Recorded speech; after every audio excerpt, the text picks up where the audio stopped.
Bonjour à tous et bienvenue dans ce nouveau tutoriel Infini Dreams où on va voir comment faire l'effet de neige que vous venez de voir, donc les animations des flocons et comment recouvrir petit à petit un terrain de neige.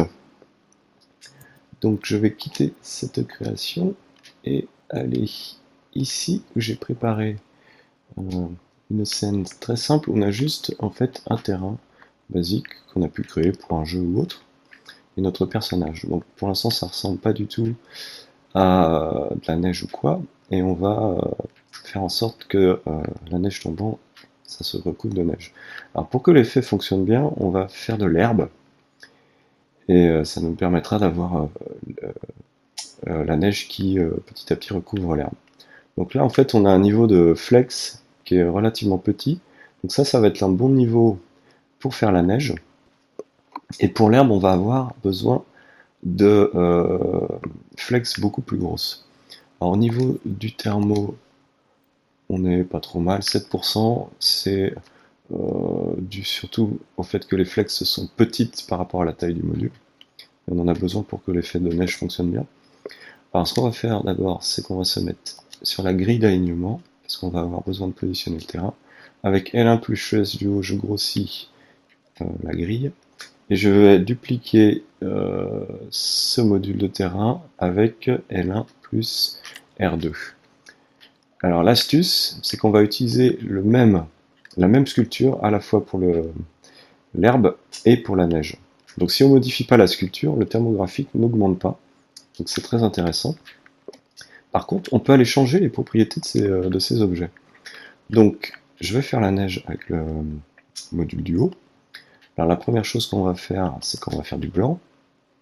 Donc on peut ici changer la couleur, on se met sur blanc.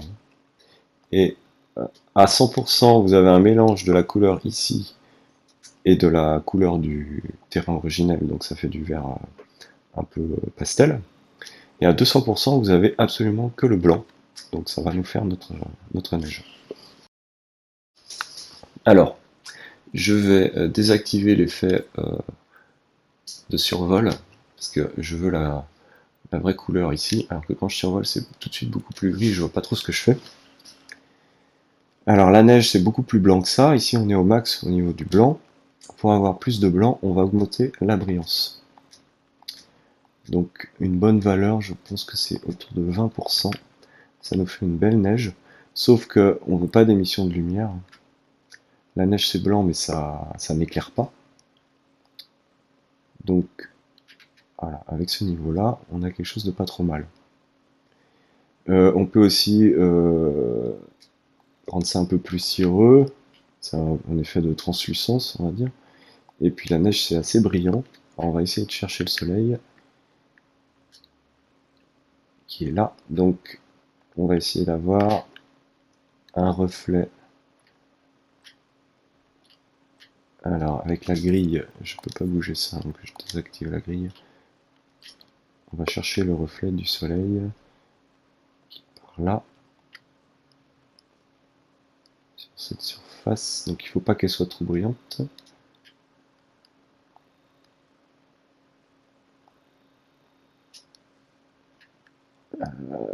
Voilà. Donc là on a déjà un effet de reflet qui est pas mal.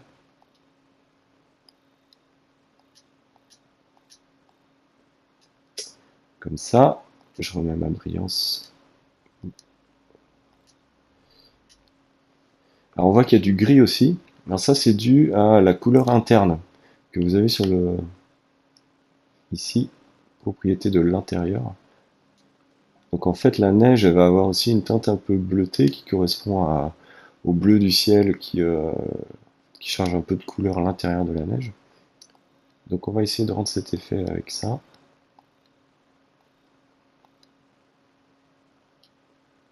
Ça va être un bleu un peu comme ça. Et pour avoir la bonne couleur, il faut qu'on ait la même brillance entre l'intérieur et l'extérieur.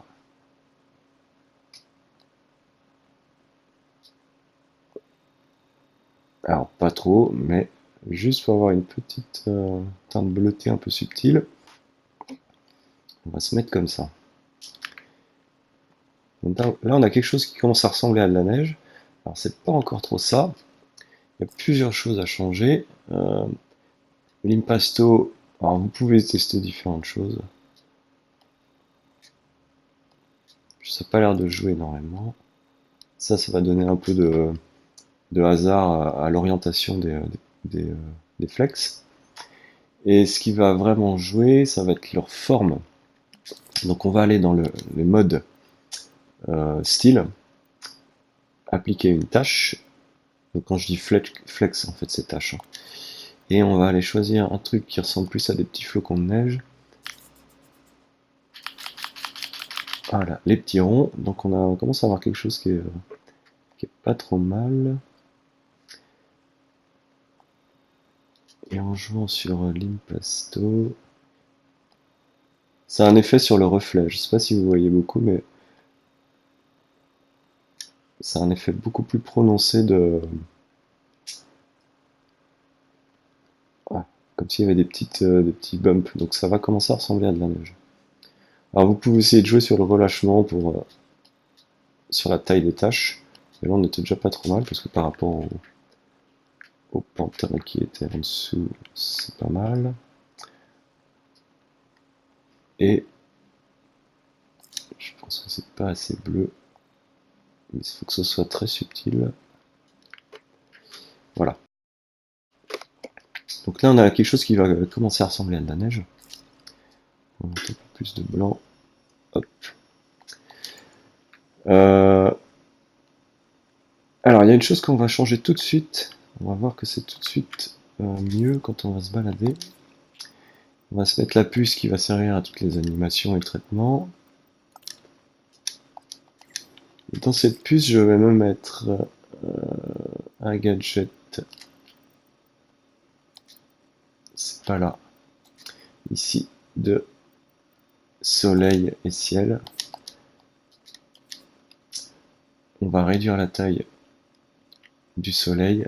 Et en fait, on va faire un peu un ciel d'hiver en se mettant beaucoup plus proche de l'horizon. Comme ça, on a beaucoup plus de reflets. Donc ça va être tout de suite plus intéressant. Au niveau de la luminosité, il n'y a pas besoin de faire plus. On voit que l'impasto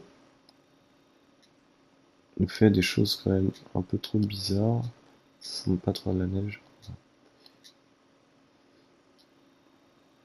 Donc ça c'est juste sur l'orientation. Voilà, donc là on a notre bloc qui va être la neige. Et pour que ça fonctionne bien, donc je vais me mettre en déplacement précis. Et je vais venir le bouger verticalement. Donc il est parfaitement aligné. Hein. Je le mets un petit peu en dessous. Alors il ne faut pas qu'il soit à gauche ou à droite, hein, qu'une seule ligne verte. Maintenant je vais m'occuper de l'herbe. Et ce que je vais faire pour l'herbe, un petit peu de brillance pour avoir des reflets, pas trop d'ailleurs. Voilà, l'herbe elle ne va pas avoir de brillance. On va l'éclaircir un peu dans les teintes un peu comme ça, pour avoir des reflets un peu plus sympas. Et ce qu'on va faire pour avoir une jolie herbe, c'est que on va augmenter le relâchement, l'impasto. Alors là, on n'a pas du tout une tâche jolie pour faire de l'herbe, mais dans le mode style, je vais aller choisir une tâche beaucoup plus intéressante, qui est le zébré. Et hop, voilà. Tout de suite, on a notre herbe, qui est pas trop mal. Alors, avec ça, je vais pouvoir choisir la taille de mes barres d'herbe. On va donner un peu d'aléatoire. L'impasto à 300%, ça nous fait quelque chose de vertical, mais vous pouvez jouer sur des brins un peu plus penchés. Et hop, on va même augmenter un peu leur taille. Et ici, on peut donner un effet de vague. Alors si je lance le temps, 5%, ça se voit pas. Voilà. Là, ça bouge. Ça fait tout de suite quelque chose d'assez sympa. Alors je vais pas le faire là parce que ça prendrait du temps, mais vous pouvez en fait dupliquer plusieurs fois et changer la couleur pour avoir des brins d'herbe de tailles différentes et de couleurs différentes. Si vous modifiez pas la sculpture de votre sol, votre thermographisme ne va pas augmenter, mais vous pouvez dupliquer plusieurs fois et puis faire des effets de brins d'herbe différents. Même vous pouvez faire des ombres de brins d'herbe en dupliquant et en mettant un bloc totalement noir avec moins d'impasto, mais avec exactement la même taille de brins d'herbe. Ça va vous faire des ombres de brins d'herbe en fait. Donc maintenant, si je monte ça, ça épouse parfaitement la forme puisque c'est la même sculpture. Et hop, on va avoir notre neige. Alors, on a vu que le pantin était posé sur la neige, donc ça veut dire qu'il y a encore deux choses à changer ici. C'est la collision possible, et pour pas qu'il y ait de friction de gravité, on annule tout ça, pas d'interaction, pas de coup physique. La neige, c'est un truc dans lequel on va passer comme du beurre en fait. Donc ça va être pour le sol. On va l'animer ensuite. Pour les flocons qui tombent, c'est très très simple avec le mode peinture. On va aller dessiner des flocons qui tombent et on va les dupliquer à l'infini autour de la caméra. Donc la neige va être blanche. On va prendre une forme de flocon qui nous plaît. On peut prendre du tourbillon. Les flocons, c'est des petites formes hexagonales. Donc on va prendre l'hexagone. Alors par contre, ça ne sera pas des étoiles hexagonales ou des hexagones étoilés. Hein. C'est déjà pas trop mal. On va garder le pinceau. On va se mettre ici, on va faire un flocon à peu près de taille flocon. Voilà. Et on va aller les dessiner qui tombent. Il n'y a pas besoin d'en dessiner beaucoup. Vous faites une petite courbe de flocons qui tombent. On peut même faire un petit tourbillon à la fin près du sol. Hop. Voilà, j'ai pas besoin de plus. Maintenant, ce que je vais faire, c'est dans les propriétés de la peinture. Déjà, je vais les rendre plus blancs avec de la brillance. Pareil que pour le sol. Voilà. Par contre, ils vont pas émettre de lumière, hein, pareil que le sol. On peut jouer un peu sur l'opacité pour voir un petit peu à travers. Finition, on peut leur donner de la brillance, hein, ça brille dans le soleil. Voilà. Pas besoin de ça, c'est que de la peinture. Ah, si, par contre, il faut réduire l'impasto à 0. Parce que sinon, ça fait des flocons qui ont un volume. Ce qui n'a aucun sens. Hein. Si vous regardez un flocon de neige, c'est très plat. Et on va faire une animation. Alors, on peut faire un fondu à l'ouverture. C'est un peu plus joli. On va mettre une vitesse de descente. Et diminuer la densité. Donc si je lance le temps, voilà, j'ai des flocons qui tombent. En diminuant la densité, on va pas voir la trajectoire. Parce que si vous mettez une densité comme ça, en fait l'œil percevra des trajectoires. Donc on aura l'impression que tous les flocons suivent le même chemin. Alors que si vous diminuez vraiment la densité, on ne perçoit plus la trajectoire. Donc on aura vraiment un effet de chaque flocon suit sa propre trajectoire. Ce qui va faire le nombre, c'est ici, dans les doublons positionnels. On va les mettre autour de la caméra. Hop, tout de suite on a quelque chose de sympa. Et puis on peut ajouter autour du cylindre. Alors je crois que ça annule un peu l'effet.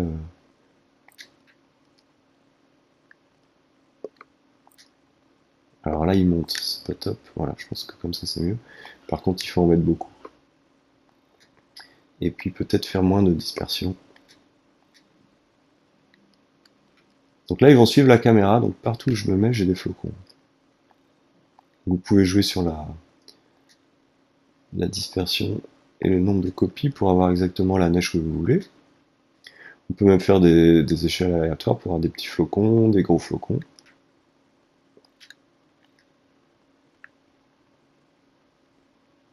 Alors il manque juste un petit truc. Ils sont tous dans le même sens là, mes flocons. Si je mets ça, on voit qu'ils tournent. Donc ils sont un peu poussés par le vent, enfin, ils suivent la même trajectoire, mais ils ont une petite rotation. Donc on peut jouer là-dessus pour faire un truc un peu plus aléatoire et poussé par le vent. Alors voilà pour notre peinture. Donc là on a déjà une bonne impression de neige qui tombe. Hein. Si je passe en mode jeu, j'ai mon personnage et c'est peut-être un peu trop. Donc en jouant sur le nombre de doublons, voilà, on a exactement l'effet qu'on veut. Alors maintenant on va animer tout ça. Je reviens ici. Si je prends opacité 0, j'ai plus rien. Donc en fait je peux faire venir la neige progressivement en jouant sur l'opacité. Donc au début il y aura peut-être des flocons un peu pas très épais quoi. Et je peux jouer sur la densité ou sur le nombre de copies. Donc je me remets comme ça.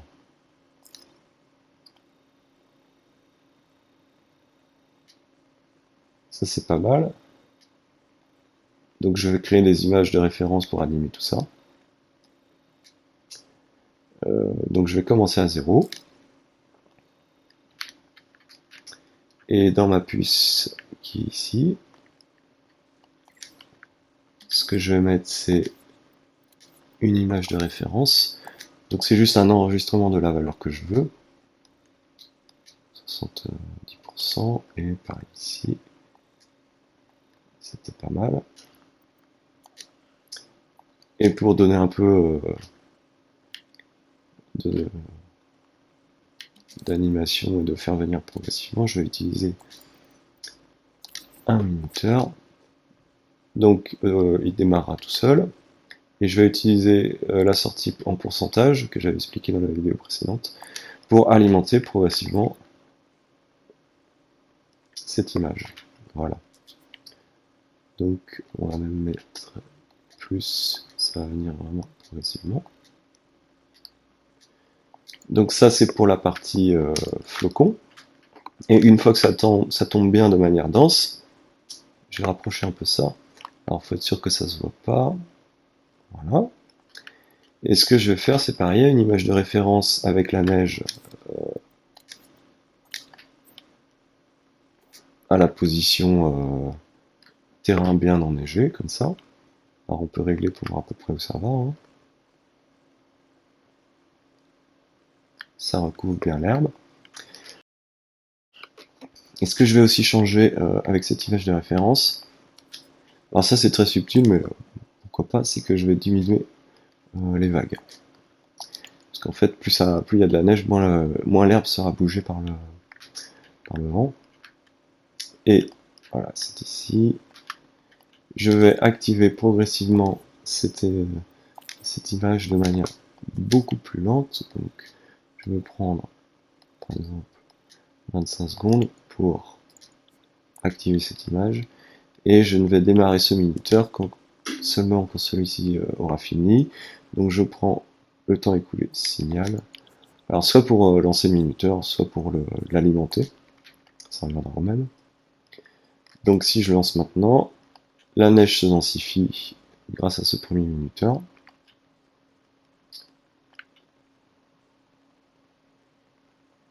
Et maintenant celui-ci est parti et le sol monte progressivement. Alors je l'avais mis peut-être un peu bas au départ. Voilà, ça enneige totalement le terrain. Alors ce qui me dérange c'est que ça commence pas tout de suite, donc il était peut-être juste un peu trop bas.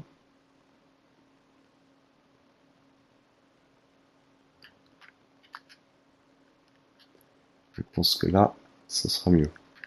Alors on peut faire d'autres choses encore pour donner un peu plus de réalisme.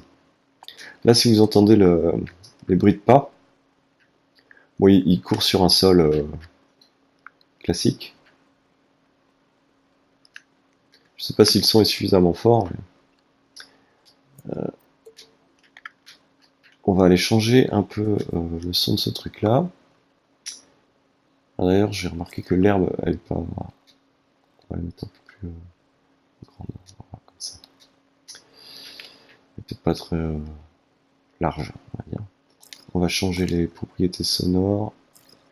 On va mettre de l'herbe. Hein.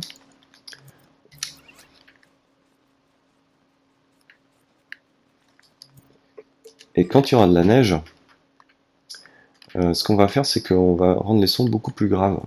Donc les sons, ils sont dans le pantin. Ici, vous avez une puce son.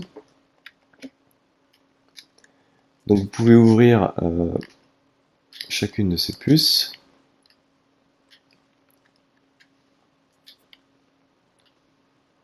Et dans l'onglet ici, qui s'appelle hauteur, on va jouer là-dessus pour faire un truc beaucoup plus grave dans la neige. Donc on va aller sur l'onglet hauteur de nos 3 puces, saut, atterrissage et pas normaux. Donc ça c'est les pas tout à fait normaux. Et dans notre image de référence qui s'active quand la neige monte, ici, je la rouvre avec L1 plus X. Je vais aller chercher le son qui me plaît. Hop.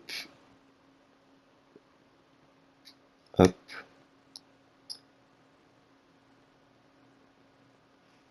Hop. J'enregistre. Donc, la neige se densifie et tombe.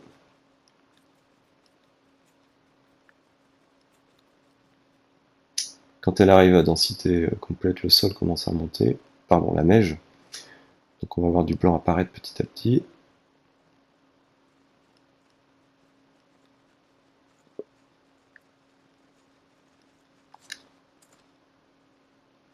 Ça va très doucement, ça va mettre 25 secondes.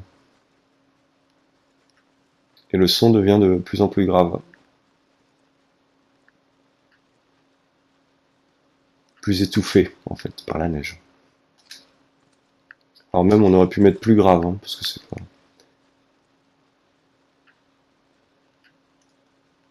Mais vous avez tout de suite un son différent qui fait un peu toute la différence. Et voilà, et donc c'est la neige de Noël. Donc je vais vous souhaiter à tous un joyeux Noël. La prochaine vidéo probablement en 2020. Donc on se retrouve en 2020. Et voilà, à la prochaine.